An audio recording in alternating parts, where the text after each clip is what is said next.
Right, in this session, we are still in Bayes' theorem, but I'm going to try to bring on an Excel spreadsheet here, okay?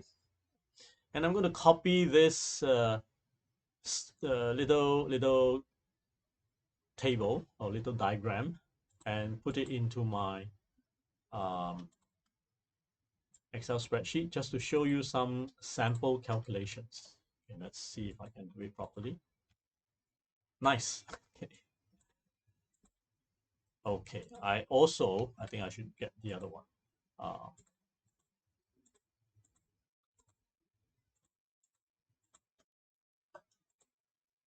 this one. All right. So let me show you uh, this, and I have additionally labeled the segments, right, with numbers. And for instance, I call this particular segment here the part that I2 overlaps with S1, 1 unit.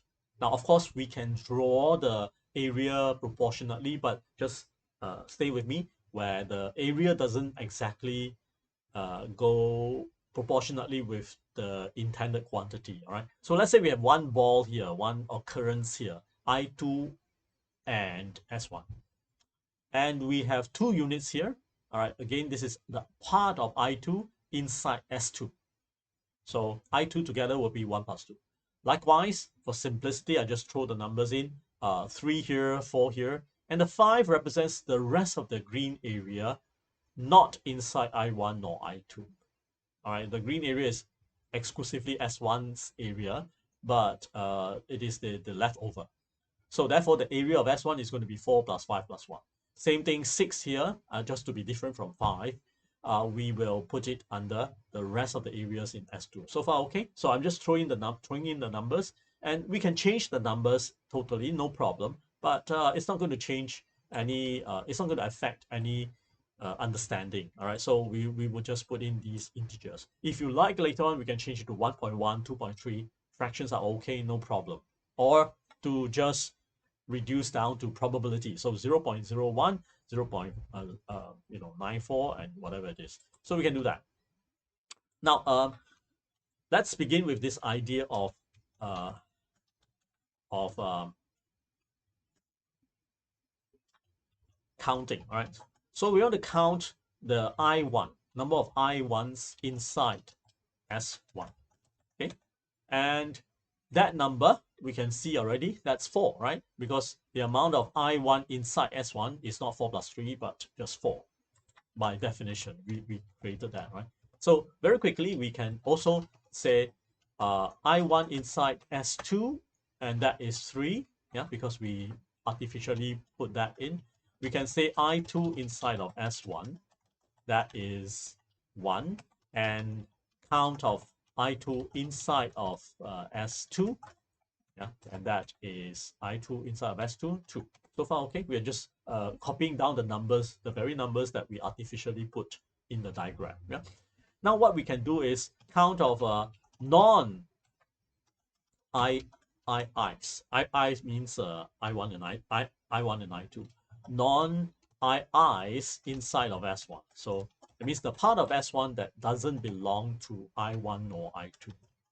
So all these are numbers that we artificially put down, and I'm just putting them into the spreadsheet. Okay, so now let's count total number of area or items, uh, and that is going to be inside S1 is going to be I1, right, plus I2 plus everything else, right? Okay, so we're going to add them.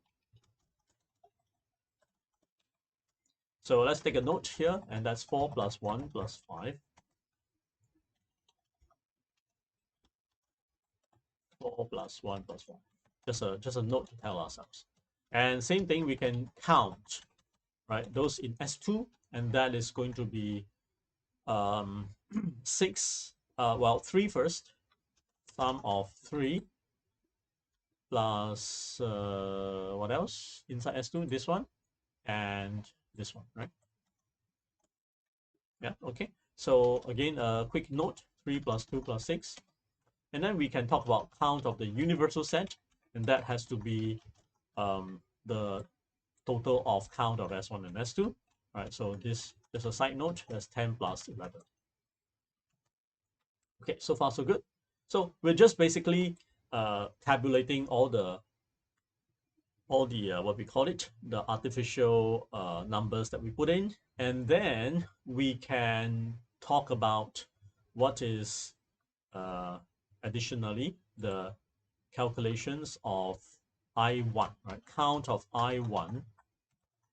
Count of I1 from the picture, we can see easily is 4 plus 3, right? Yeah, so it's actually just inside of S1 and inside of S2. So what we want is actually sum of this and this. Yeah, so add them together. Same thing, count of I2 is going to be sum of what is inside S1, I2, plus what is inside S2. Yeah, the part of I2 inside S2. So the idea of probability for Bayes' theorem is that when we calculate P of S1, yeah, so that is essentially counting S1 divided by the universal set. Yeah, so and if we do SP of S2, that is essentially count of all the S2s divided by universal set. And of course, they add up to 1. So far, okay, nothing interesting. The input also additionally is given as count of I1 given S1. All right, so this is given. What does that mean? It says count of count of the I1 that is inside S1 divided by count of S1. Remember our conditional probability definition? Yeah. So that is basically saying that this is given I1 out of the whole green square here. Yeah. So the blue section here, the 4 here, out of the green section here. Yeah, okay. And then, of course, subsequently, I2 given S2. So the 3 here, given the whole beige section here, all right, the whole S2 here, we have those two ratios, and we want to reverse out to get the base 4 plus 3. So mathematically, that's the idea. So we are given the ratio 4 divided by 10, 3 divided by 11. We want to reverse out and get back 4 plus 3 so that we know actually I1 represents 7. Yeah, okay, we'll see how that is being cleverly done in Bayes' theorem, right? So for now, I1 given S1 is P of I, a count of I1 that is also inside S1 divided by count of S1. So we can do that rather easily, and that is count of I1 inside S1 divided by count of S1. Right, so that's easily done. Then we have count of I2 given S1.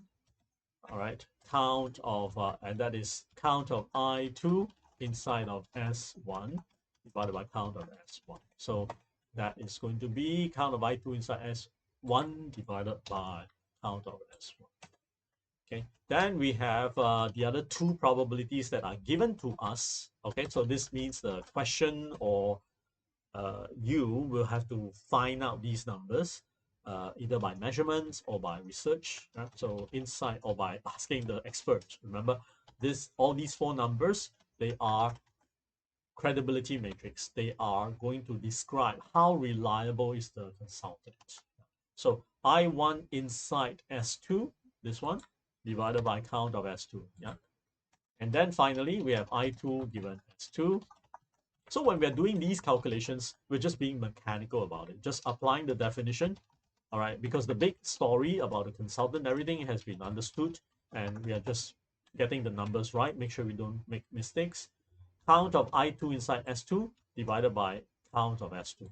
So far, so good. So remember, these are essentially inputs. So we're going to kind of mark them as inputs, so different colors.